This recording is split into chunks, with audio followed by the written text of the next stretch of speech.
Hey, what's up guys? Just want to give you my 2 cents on something. And here it is, my 2 cents.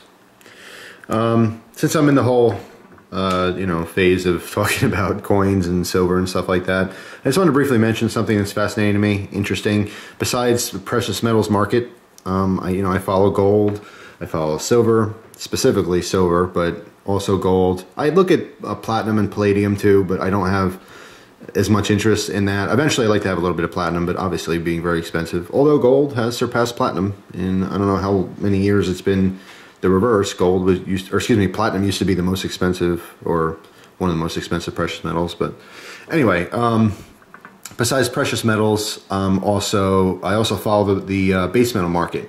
Not nearly as much, but out of curiosity, maybe once a month I'll just take a look at it, see what copper's going for, zinc, nickel, stuff like that, base metals. Now the thing with both precious metals and base metals is that we mine them. These are things in the earth and we need to take them out and form them into what we want, and then we use them for things. We use them in industry, for electronics. A lot of these metals have conductivity. It's one of them, they're big words. Silver and gold, both being precious metals, are used very much in electronics for that purpose, for the availability of electrical current passing through them. Okay, they're electrical conductors, and they work very well for that.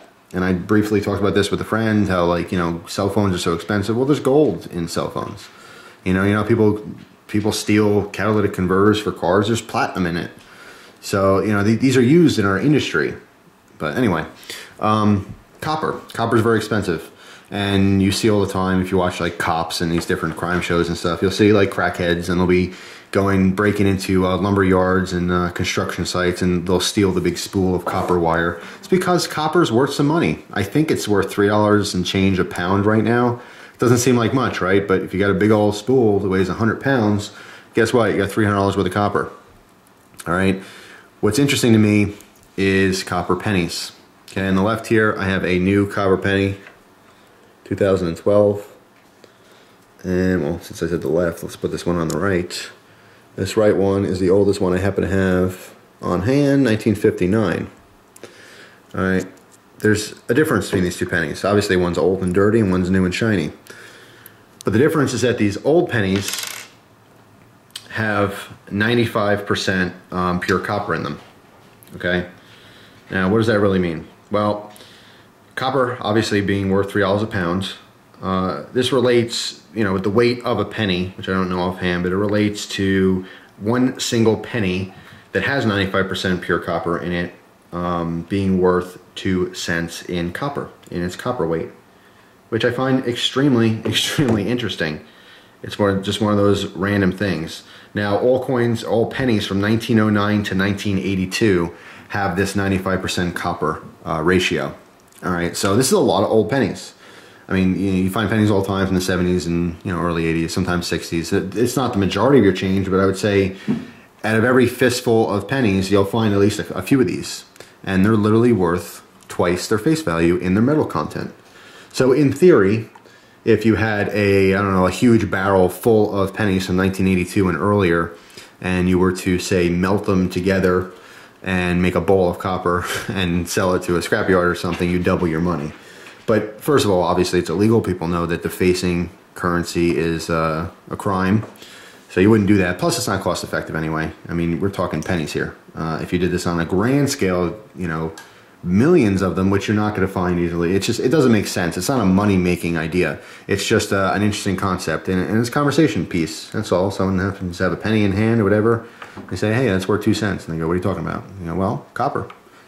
If it happens to be an older penny anyway. It's just something to talk about. It's a tidbit. It means nothing. And no, you're not going to make money off of this. You're not going to get rich off of this. It's just interesting. There's something else to note real quick, is that some pennies, besides their physical copper value, obviously as coin collectors out there, some pennies are worth a lot of money. Some of the wheat pennies with certain dates, with certain mint marks on it, they could be worth up to $1,000 or more for a single penny as just a collectible coin, because they're so rare or whatever, or the history and the mint that it was made and so forth. But interesting. If you do ever find wheat pennies, I don't have an example in front of me right now. I happen to have a couple, but they're inconveniently placed at the moment. Look them up. some wheat penny dates. You can have a wheat penny that's worth anywhere from $3 or $2,000. So it's really interesting. If you happen to find, every now and then when you get your change, there's a couple things that you'll find over the years. Instead of a penny, maybe you get like a Canadian coin or something that's just passed along because it's similar looking or similar size. And when you're dealing with change at like a business, people don't look at each individual coin. It's just, okay, that's a penny, whatever. Sometimes you'll find, same thing with dimes, some kind of a Canadian money I'll find occasionally. Wheat pennies, mercury dimes, which obviously have silver content in them, stuff like that. Occasionally you'll come across and you go, oh, that's interesting.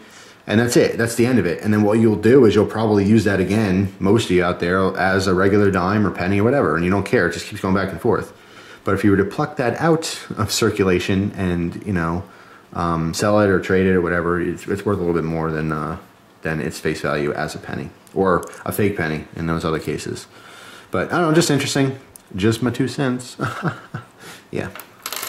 Anyway, yeah, I don't know, something to think about and talk about. It's interesting if you're sitting at the dinner table and it's just completely quiet and you really don't like your spouse, or well, hopefully you like your spouse, but if you don't like some kind of family member because they're chewing too loud, you go, hey, guess what? And you can talk about pennies to distract from that disgusting goopy noise they're making when they're eating their soup. Thanks for watching. Hope you enjoy the rest of your day, and I will talk to you soon. Take it easy.